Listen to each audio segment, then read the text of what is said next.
Hey guys, in this video I'm going to show you how to fix your privacy settings to prevent you from joining this server on Roblox.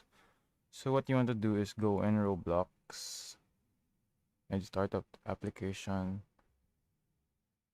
and then you want to press the three dots here at the bottom, and then of course you want to go to settings.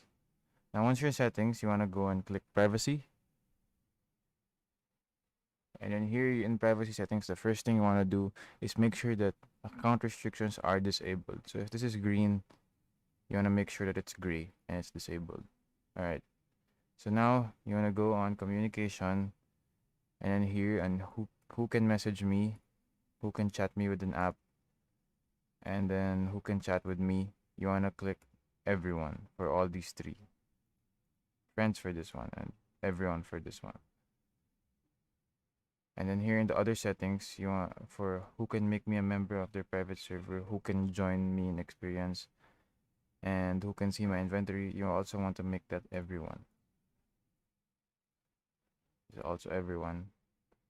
So once you've done all of these, next time you join a server in Roblox, there won't be privacy settings that prevent you anymore.